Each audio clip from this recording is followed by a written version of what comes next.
బీసీల కోసం BCY party అధినేత రామచంద్ర యాదవ్ ఆమరణ నిరాదీక్ష చేయనున్నారు. బీసీలకు ఇచ్చిన హామీలు, బీసీవై పెట్టిన 5 డిమాండ్లపై ప్రభుత్వం స్పందించకపోవడంతో ఇవాళ దీక్ష చేయనున్నారు. డిమాండ్లను నెరవేర్చే వరకు దీక్ష విరమించేదే లేదని ప్రకటించారు. మరోవైపు దీక్షకు ఆటంకం కలిగిస్తే సహించేదే లేదంటున్నారు బీసీవై పార్టీ నేతలు.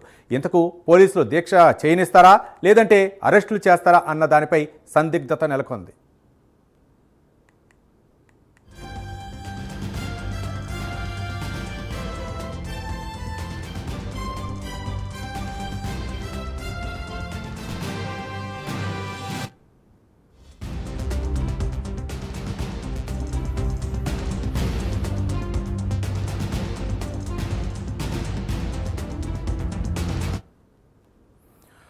బీసీల కోసం బీసీవై పార్టీ అధినేత రామచంద్ర యాదవ్ ఆమరణ నిరాహార దీక్ష చేయనున్నారు. బీసీలకు ఇచ్చిన హామీలు, బీసీవై పెట్టిన 5 డిమాండ్లపై ప్రభుత్వం స్పందించకపోవడంతో ఇవాళ దీక్ష చేయనున్నారు. డిమాండ్లను నెరవేర్చే వరకు దీక్ష విరమించేదే లేదని ప్రకటించారు.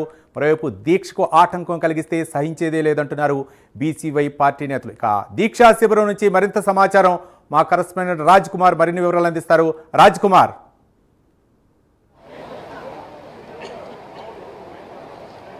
రైట్ రవి, మొత్తానికి ఏదైతే ఆంధ్రప్రదేశ్లో ప్రభుత్వం ఏర్పాటు కావడానికి ముందు ప్రధానంగా బీసీలకు ఇచ్చినటువంటి హామీలు ఏవైతే ఉన్నాయో, ఇటు ఏ పార్టీకి సంబంధించినటువంటి పార్టీ అధికారంలోకి వచ్చినప్పటికీ కూడా బీసీలను అణగదొక్కేటువంటి ప్రయత్నం, లేదంటే బీసీల పైన దాడులు, ఇలాంటివన్నీ కూడా జరగడం పైన ప్రధానంగా బీసీలు వరకు కూడా ఆందోళన చేస్తూ ఉన్నారు. వారికి సంబంధించినటువంటి హామీలు ఇప్పటివరకు నెరవేర్చకపోవడం పైన ప్రధానంగా ఫిబ్రవరి నెలలో ఏదైతే బీసీలు పడుతున్నటువంటి ఇబ్బందుల పైన బీసీ సింహగర్జన పేరుతో ఏర్పాటు చేసినటువంటి సభ నుంచి రామచంద్ర కొన్ని ప్రకటనలు విడుదల చేయడం జరిగింది.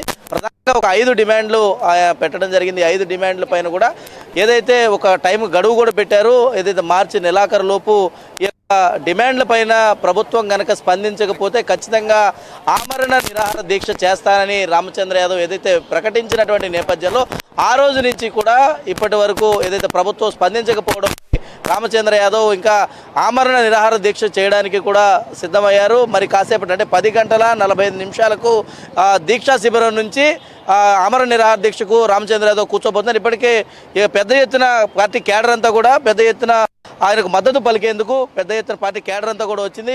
ఒక్కొక్కరితో మాట్లాడదాం. అసలు ప్రధానంగా బీసీలకు జరుగుతున్నటువంటి అన్యాయం ఏంటి, రామచంద్ర యాదవ్ చేస్తున్నటువంటి పోరాటం ఏ విధంగా ఉండబోతుంది అనేది ఒక్కొక్కరిగా మాట్లాడదాం. మహిళలు అందరూ ఉన్నారు, మహిళలు అదేవిధంగా కేడర్ కూడా ఉన్నారు. చెప్పండి మేడం, ఏంటి ప్రధానంగా ఈరోజు ఇక డిమాండ్లు ఏ విధంగా ఉండబోతున్నాయి? ఇప్పటికే ప్రభుత్వం ఆ డిమాండ్లన్నింటినీ కూడా పట్టించుకోకపోతే ఎట్లా ఉండదు?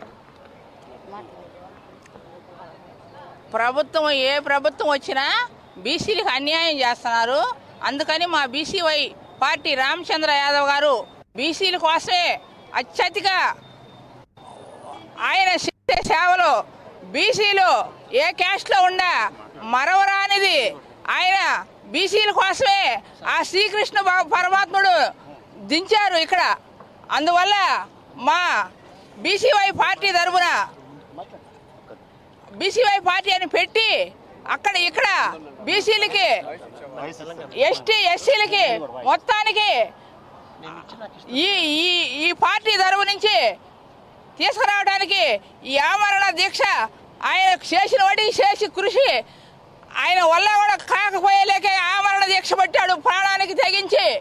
బీసీలకి ఎప్పుడైనా ఏదైనా ఏ ప్రభుత్వం వచ్చినా న్యాయం జరగలేదు, జరగబాదు. ఇప్పుడే ఇక ఆయన వల్లే సాధ్యం, మన రామచంద్ర యాదవ్ వల్లే సాధ్యం. ఈరోజు ఆమరణ దీక్షకి రెడీ అయి ఉన్నాడు. మీరు చెప్పండి, ఎట్లా చూస్తారు? ఇప్పటికే ఈ ఫిబ్రవరి నెలలో బీసీ సింహగర్జన జరిగి కొన్ని వందలాది మంది ప్రజలు ఆ రోజు సభ ద్వారా వచ్చారు.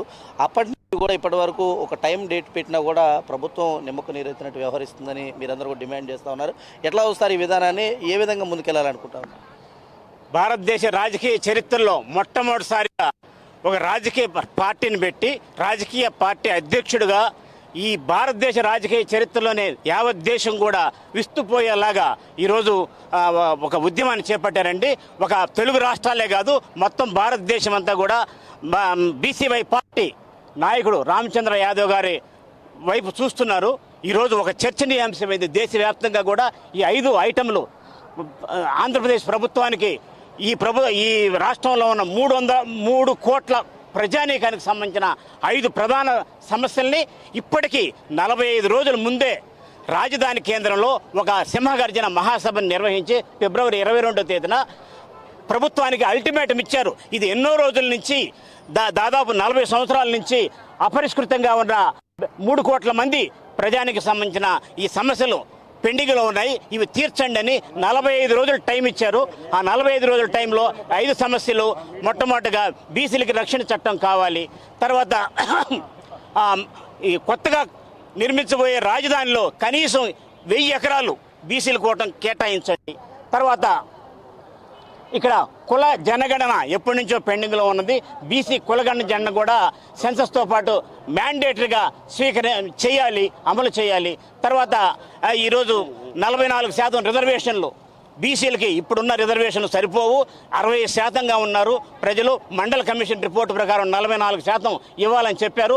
ఎప్పటి నుంచో 1994 నుంచి మండల కమిషన్ అమలైంది, కేవలం 27% మాత్రమే ఇచ్చినారు. అది కాదు, 44% ఇవ్వాలి అని ఇంకొక డిమాండ్, 4వ డిమాండ్. 5వ డిమాండ్, ఈరోజు రాష్ట్రంలో దాదాపు ప్రతి కులానికి కార్పొరేషన్లు ఏర్పాటు చేసి ఆ కార్పొరేషన్లకి చైర్మన్లు, డైరెక్టర్లని వాళ్ళకి ఉచితంగా హానరోరియం చేస్తూ వాళ్ళకి ఎలాంటి పని లేకుండా, నిధులు అనేది ఇవ్వకుండా, బీసీ సప్లాన్ ఏదైతే ప్రకటించిందో బీసీ సప్లాన్ బడ్జెట్ ప్రకారం నిధులు అనేది కేటాయించకుండా కార్పొరేషన్లు పెట్టి ఉత్సవ విగ్రహాలు చేశారు. అది కూడా కార్పొరేషన్లకు వెంటనే నిధులు విడుదల చేయాలని 5 డిమాండ్లు ఇచ్చినారంటే 5 డిమాండ్లు దేశ చరిత్రలో ఒక రాజకీయ పార్టీగా ఈరోజు బీసీల బిడ్డ రామచంద్ర యాదవ్ గారు వచ్చి ఈ ఉద్యమాన్ని చేపట్టారు. దేశవ్యాప్తంగా ఇది చర్చనీయాంశమైంది. తప్పకుండా రాబోయే ఎలక్షన్లో రామచంద్ర యాదవ్ గారు ముఖ్యమంత్రి పీఠాన్ని అధిరోహించబోతున్నారు. మీరు చెప్పండి, ఎట్లా చూస్తారు? అంటే నెరవేర్చగలిగే డిమాండ్లు మాత్రమే రామచంద్ర యాదవ్ ప్రధానంగా కూడా ప్రతిపాదించడం జరిగింది. ఈ 5 డిమాండ్లు కూడా చాలా ఏ ప్రభుత్వం ఉన్నా కూడా వీటిని చేయొచ్చు. అంటే ఏదైతే బీసీలకు సంబంధించిన రక్షణ చట్టం కావచ్చు, ఏదైనా కూడా చేయగలిగినటువంటి చట్టాలే. కానీ ఎందుకు ఎక్కడ జాప్యం జరుగుతుంది అనుకోవచ్చు. ఏంటి ప్రధానంగా రామచంద్ర యాదవ్ పోరాటం ఎట్లా చూస్తారు? సార్ ఇప్పుడు రామచంద్రయ్య గారు చేయగలిగిన డిమాండ్లు మాత్రమే ఈయన అన్నారు అనేది ఇప్పుడు మీ అందరికీ తెలుసు. ఇందులో 4 ప్రధాన డిమాండ్లు లోకేష్ బాబు, చిన్నబాబు పాదయాత్రలో చెప్పేటప్పుడే బీసీ రక్షణ చట్టం ఆయన అనౌన్స్ చేసిందే. ఇప్పుడు రామచంద్రయ్య గారు ఏమి అడగలేదు ముందు, ఆయన చెప్పిన దాన్ని మీరు చేయండి అంటున్నారు. బీసీ బిడ్డలు చాలామంది కొన్ని రకాలుగా వేధించబడుతున్నారు అధికారంలో ఉండే వాళ్ళ చేతులు అని చెప్పేసి ఆయన చిన్నబాబు ఏదైతే చెప్పాడో ఆ డిమాండ్ని మీరు నెరవేర్చండి అన్నారు. ఇందులో రామచంద్రయ్య గారు పెద్దలు చెప్పినట్టు 4 డిమాండ్లతో పాటు ఒక్కటే రామచంద్రయ్య గారు డిమాండ్ చేసింది, రాజధానిలో మాకు కమ్యూనిటీ హాల్ అని, మా అభివృద్ధి కోసం బీసీలు అందరి కోసం ఒక 1000 ఎకరాలు మాకు ఇవ్వండి.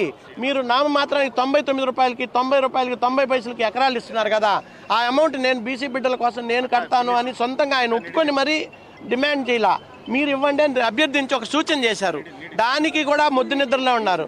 ఈరోజు రామచంద్రయ్య గారు ఒక పార్టీ పెట్టి, అది కూడా ఈ పార్టీ పెట్టడం కాదు, బీసీ కుల సంఘాలు పులులు సింహాలు అని చెప్పేసి ఎక్కడ ఢిల్లీలో జంతర్ మంతర్ దగ్గర అదే మాదిరిగా ఇక్కడిక్కడ తిరుగుతుండే ఈ కుల సంఘాలు సింహాలు, బీసీ పులులు సింహాలు ఏమైపోయినారో ఏమీ తెలియలా. ఇలాంటి పరిస్థితుల్లో రాజకీయ పార్టీ ద్వారానే రాజ్యాధికారం వస్తేనే ఈ బీసీలకు న్యాయం జరుగుతుందనే ఉద్దేశంతో రామచంద్రయ్య గారు పార్టీ పెట్టి, లేకపోతే కుల సంఘాల వాళ్ళందరూ పెట్టి ఏమీలా, ఈ కుల సంఘం పెడితే ఆ కుల సంఘం, ఆ కుల సంఘం పెడితే ఈ కుల సంఘం, ఒక్కొక్క కుల సంఘం ఒక్కొక్క పార్టీకి తొత్తులైపోయి వాళ్ళ కాల్కాడీలు జీ బాంచన్ నీ కాలుముక్తా అంటున్నారు. అలాంటి పరిస్థితుల్లో రామచంద్రయ్య గారు ఈరోజు పార్టీ పెట్టి ఈ డిమాండ్లన్నిటినీ నెరవేర్చేదాకా నేను ఆమరణ నిరాహార దీక్ష బీసీ బిడ్డల కోసమే, ఆయన స్వార్థం కోసం కానే కాదు. కాబట్టి దీనికి ప్రతి బీసీ పులులో, ప్రతి బీసీ సింహాలు, ప్రతి కుల సంఘ సింహాలు పులులో ప్రతి ఒక్కరూ మద్దతు ఇవ్వాలి. ఇకపోతే మీరు పిల్లులా పులులా అనేది కూడా తేలిపోతుంది. మీ అందరూ రామచంద్ర యాదవ్ గారు దీక్షకి మద్దతు తెలుపకపోతే ప్రభుత్వంతో పాటు కుల సంఘాలు, బీసీ సంఘాలు కూడా దొంగలే అనే సంగతి తెలిసిపోతుంది.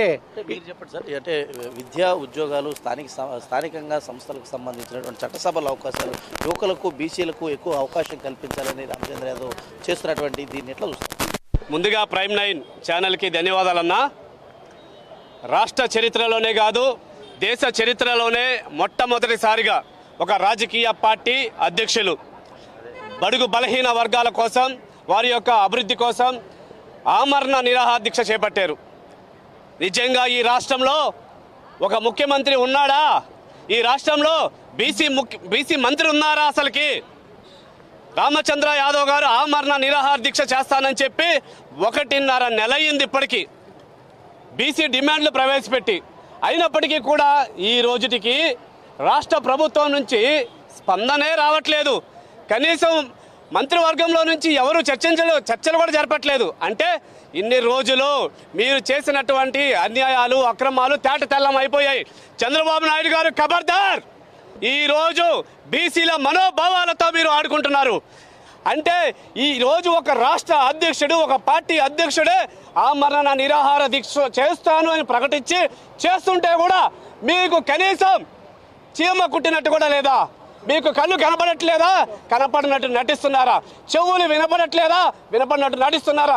ఈ రోజు రాష్ట్రం మొత్తం బీసీ సమస్యల పైన చర్చిస్తున్నారు. రామచంద్ర యాదవ్ గారి ఆమరణ నిరాహార దీక్ష గురించి మాట్లాడుతుంటే మీరు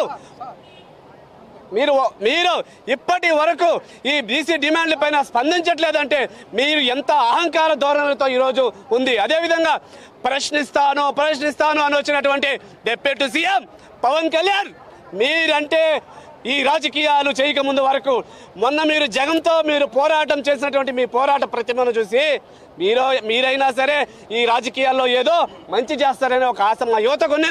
నిజంగా ఈరోజు డిప్యూటీ సీఎం పవన్ కళ్యాణ్ గారి మీద ఆ గౌరవం మాకు పోయింది. అసలు మీరు డిప్యూటీ సీఎంగా ఉన్నారా లేదా? ఈ రాష్ట్రంలో 3 కోట్ల మంది యువకుల కోసం, బీసీల కోసం అన్ని రంగాల్లో అభివృద్ధి చెందాలి అని చెప్పి మేము అడుగుతున్నాం అని చెప్పి మీకేమన్నా చులకనగా ఉందా? అమ్మైనా అడగందే అన్నం పెట్టదు. ఈరోజు మీకు రాష్ట్రానికి ముఖ్యమంత్రిగా ఉన్నారు కాబట్టి మిమ్మల్ని అడగాల్సి వస్తుంది. మిమ్మల్ని అడిగే రోజులు కొన్ని రోజులే ఉన్నాయి. ఇప్పటికైనా చంద్రబాబు నాయుడు గారు మీకు 3 అధికారం ఉంది. మీకు అధికారం ఉంది కాబట్టి మీరే చేయగలుగుతారు. కాబట్టి మిమ్మల్ని గౌరవంగా మీ రాజకీయ వయసు అంత ఉండదు. మా వయసు మాకెంత 40 సంవత్సరాలు. మీరు చెప్తా ఉంటారు 40 సంవత్సరాలు సీనియర్ అనే. 40 సంవత్సరాలు అనుభవం కలిగిన వాడివి బీసీల కోసం, బీసీ విద్యార్థుల కోసం, బీసీ యువకుల కోసం, బీసీ యువత కోసం. అరే బాబు, చంద్రబాబు నాయుడు గారు మా ఘోష మీకు అర్థం కావట్లేదా? ఏం అడుగుతున్నాం మేము? ఈ ఎంటెక్లు చేసి, ఎంబీఏలు చేసి 20,000 ఉద్యోగాలు లేక మా యువత తల్లిదండ్రుల దగ్గర డబ్బులు తీసుకోలేక అన్యాయం అయిపోతున్నారని తెలుస్తుందా నీకు? అదేవిధంగా ఈరోజు కార్పొరేషన్కి నిధులు లేవు, అర్థమవుతుందా? మేము ఎంతో చెప్పమంటే చెప్పడానికి మీకు వచ్చిన నష్టం ఏంటయ్యా? నీ సొంత బినామీ కంపెనీలకి రాష్ట్రంలో ఉన్నటువంటి 1000 ఎకరాలు దోచేసి పెట్టేస్తున్నారే. మా రామచంద్ర యాదవ్ గారు మా యువత యొక్క భవిష్యత్తుని ముందే గమనించి రాజధానిలో 1000 ఎకరాలు అడుగుతున్నారు అంతే. ఈరోజు కరేడ్లో చూడండి, సూదూరుపేట నుంచి శ్రీకాకుళం దాకా కోస్టల్ లైన్లో ఉండేటువంటి 1000 ఎకరాల భూములు ఎవరికి దోచిపెట్టారు? మీ బినామీ కంపెనీకి దోచిపెడుతున్నారు. ఇన్ని రోజుల్లో ఈ 2 రాజకీయ పార్టీలనే అడిగే మగాడు రాలేదు, అడిగే నాయకుడు రాలేదు. కానీ ఈ రోజు చెప్తున్నాం, మా బీసీల గొంతుగా వచ్చినటువంటి రామచంద్ర యాదవ్ గారు సునామీ సృష్టిస్తారు. మీకు తెలియని నిజం ఏంటంటే ఈరోజు రాష్ట్రంలో గ్రౌండ్ లెవెల్లో ఏం జరుగుతుందో మీకు తెలియటం లేదు. బయటికి వేలాది జనాలు రావట్లేదు, లక్షలాది జనాలు రావట్లేదు అనుకుంటున్నారా? చాప కింద నీరులాగా భారత చైతన్య యోజన పార్టీ ఆల్రెడీ వెళ్ళిపోయి ఉంది. కాకపోతే మీరు చేసినటువంటి అరాచక డబ్బుతో, అన్యాయమైన డబ్బుతో, ఇన్ని సంవత్సరాలు మీరు సంపాదించినటువంటి 1000 కోట్ల డబ్బుతో మీరు తొక్కి పెడుతున్నారు. సమయం వచ్చినప్పుడు నా బీసీ సోదరులందరూ, ఎస్సీ ఎస్టీ సోదరులందరూ, బహుజనులందరూ 2029లో మీకు బుద్ధి చెప్తారు. ఏది ఏమైనప్పటికీ రామచంద్ర యాదవ్ గారు ఈరోజు ఆయన ప్రాణంగా పెట్టి కూర్చుంటున్నారు. ఇలాంటి పెద్దవాళ్ళు 40 సంవత్సరాల నుంచి బీసీ ఉద్యమాలు చేస్తున్నారు, యువత ఉద్యమాలు చేస్తున్నాం. మాకంటూ ఈరోజు ఏం సాధించుకోలేకపోయాం. మా కోసం పుట్టినటువంటి ఒక యుగ పురుషుడే రామచంద్ర యాదవ్ గారు. ఆయనకి ఏదైనా జరిగిందా? ఈ ఆమరణ నిరాహార దీక్షలో రాష్ట్రంలో అల్లకొల్లాలు జరుగుతాయి. బీసీలో సత్తా ఏంటో చూపిస్తాం. ఇప్పటి వరకు జరిగినటువంటి బీసీ ఉద్యమం వేరు, ఇప్పటి జరగబోయేది వేరు. ఇది కేవలం ఒక్క అడుగు మాత్రమే. మీకు చెప్తా ఉన్నాం, ఈ రోజుకి మీ గౌరవాన్ని, మీకు చంద్రబాబు నాయుడు మీకు గౌరవిస్తా ఉన్నాం. మీ రాజకీయ జీవితాన్ని గౌరవిస్తున్నాం, నీ వయసుకి గౌరవిస్తున్నాం. ఒక్కసారి మా రామచంద్ర యాదవ్ గారు గారు చెబితే మా నోట్లో మాటలు రావు. మాకు తెలిసి ఏం మాట్లాడాలి. కానీ రామచంద్ర గారు ఇప్పుడు మాకు చెప్తానే ఉంటారు, మీరు క్రమశిక్షణతో ఉండండి, తుచ్చమైన మాటలు మాట్లాడొద్దు, మన హక్కుల కోసం పోరాడదాం అన్నారు తప్ప అందరు రాజకీయ పార్టీలాగా చేయాల్సినటువంటి అవసరం లేదు. ఇదే చెప్తా ఉన్నాం. యువత ముఖ్యంగా బీసీ యూత్ అందరితో మాటగా చెప్తా ఉన్నాం, మీరు ఇప్పటికైనా సరే రామచంద్ర యాదవ్ గారి దగ్గరికి బీసీ మంత్రిని పంపించాలా, మీరే రావాలి. రాని పక్షంలో ఏం జరిగినా కూడా మీరే దానికి కారణం అని చెప్పి తెలియజేస్తా ఉన్నాం. మీరు చెప్పండి, అంటే రామచంద్ర యాదవ్ ఎక్కడికి వెళ్ళినా కూడా అడ్డంకులు సృష్టించేటువంటి ప్రయత్నం చేస్తా ఉన్నారు. రామచంద్ర యాదవ్ గారు ఎక్కడికి వెళ్ళినా కూడా అడ్డంకులు సృష్టించే ప్రయత్నం చేస్తా ఉన్నారు. దీక్షకు కూడా ఏమైనా ఆటంకం కలిగించే ప్రయత్నం చేస్తే ఎట్లా ఉంటుంది అనుకున్నారు? మొదటగా నా పేరు యనమల నాగేశ్వరరావు, పొలిటికల్ అనలిస్టు, నెల్లూరు అండి. ఈరోజు పెద్దలు చెప్పినట్టుగా రామచంద్రయ్య యాదవ్ గారు ఈరోజు మహాత్మా జ్యోతిరావు పూలే జయంతి. మహాత్మా జ్యోతిరావు పూలే అంటే భారతదేశం అంతా తెలుసు, అణగారిన వర్గాల కోసం జీవితాన్ని త్యాగం చేసిన వ్యక్తి. అదే రోజు ఈరోజు బోడే రామచంద్రయ్య గారు ఈ అణగారిన వర్గాలకి 78 సంవత్సరాలు రాజ్యాంగ పరంగా అధికారాలు వచ్చినా కూడా ఇప్పటి వరకు నా అణగారిన వర్గాలకి రాజ్యాంగ పరంగా రావాల్సిన హక్కులు కలగటం లేదని ఒక ఆవేదనతో చూసి ఈరోజు ఒక నిర్ణయం తీసుకున్నాడండి. అది కూడా న్యాయమైందే. మీ ప్రభుత్వాల గురించి మా సోదరుడు ఇప్పుడు మాట్లాడినాడు. నెల్లూరు జిల్లాలో స్టూడెంట్స్ ఆర్గనైజేషన్ అధ్యక్షుడిగా ఉండి నెల్లూరు జిల్లాలో స్టూడెంట్ల కోసం అనేక పోరాటాలు చేసినటువంటి వ్యక్తి లీలాకృష్ణ. అదేవిధంగా ఈరోజు 29 జిల్లాల నుంచి కూడా మాకు రాజ్యాంగ పరంగా రావాల్సిన హక్కులు రావటం లేదని ఒక ఆవేశంతో యూత్ అయితేనేమి మహిళలైతేనే పెద్ద ఎత్తున ఇక్కడికి వచ్చినారు. ప్రభుత్వాల ఆలోచన నాకు తెలిసిన నాలెడ్జ్ ఏంటంటే 78 సంవత్సరాలైనా ఈ వర్గాలు మనల్ని అడక్క తినటే పరిస్థితుల్లోనే ఉండారు వాళ్ళు. అందువల్ల మనం వీళ్ళకి ఏమీ చేయబడలేదు. ఎప్పుడైతే వాళ్ళ సీట్లు మాన్యశ్రీ కాంశీరామ్ గారు చెప్పినట్టు వాళ్ళు అడుక్కుంటే ఇచ్చేవాళ్ళ, వాళ్ళు అనుభవించేవాళ్ళు, ఆ సీట్లు మనం లాక్కోవాలని నినాదం ఇచ్చేవాడు. ఓట్లు మావి సీట్లు మీవే అని కాంశీరామ్ గారి నినాదం. ప్రజలు ఇప్పటికైనా ఈ ఆంధ్ర రాష్ట్రంలో అణగారిన 123 కులాలు అయితే మా యాదవ్ గారు చెప్తుంటాడండి, ఒక బీసీలే కాదు మొత్తం అన్ని కులాల్లో అణగారిన వర్గాలకి న్యాయం జరగటం లేదు, ఇంకా మనం చూస్తూ ఉండాలన్నా. కాబట్టి ఆయన తీసుకున్నటువంటి నిర్ణయం ఇప్పుడు పెద్దలు చెప్పినట్టుగా ఈ ఆమరణ నిరాహార దీక్ష కూర్చున్న తర్వాత మీరు ఎమ్మటే దాన్ని అనౌన్స్ చేయకపోతే మాత్రము పరిణామాలు తీవ్రంగా ఉండటమే కాదు, రేపు స్థానిక సంస్థల ఎన్నికలు, జడ్పీటీసీ, ఎంపీటీసీలు, కార్పొరేషన్ ఎలక్షన్లోనే మీకు అర్థమవుతుంది. రేపు 2029లో ఈ ఆంధ్ర రాష్ట్రంలో ఒక డైనమిక్ పర్సన్ అంటే పేదల కోసంగా జీవిస్తున్నటువంటి వ్యక్తి రేపు రాబోయే ప్రభుత్వం కూడా 2029లో బోడే రామచంద్రయ్య సీఎం అని కూడా తెలియజేసుకుంటూ మిమ్మల్ని రిక్వెస్ట్ అనేది మా సార్ అయితే మర్యాదగా గౌరవంగా మీకు డిమాండ్లు పెట్టి అడుగుతూ ఉన్నాడు. మా ఆలోచనలు అయితేనేమి ప్రతి ఒక్కరు బీసీలో మహిళల ఆలోచన అడుక్కునేది కాదు, అడుక్కుంటే మీరు ఎవరనేది మాకు తెలుసు. కానీ పద్ధతిగా ఈ 3 సంవత్సరాలైనా నీకు రేపు భవిష్యత్తులో డిపాజిట్లన్నా రావాలనుకుంటే ఈయన న్యాయమైన కోరికలు నెరవేర్స్తారని మీ అందరికీ హెచ్చరిస్తూ రిక్వెస్ట్ అనేది పోయింది. ఎందుకంటే రామచంద్రయ్య యాదవ్ గారు ఎప్పుడు డిమాండ్లు ఇచ్చినాడు అప్పుడే అర్థం చేసుకోవాలి, మీరు అర్థం చేసుకోవాలా.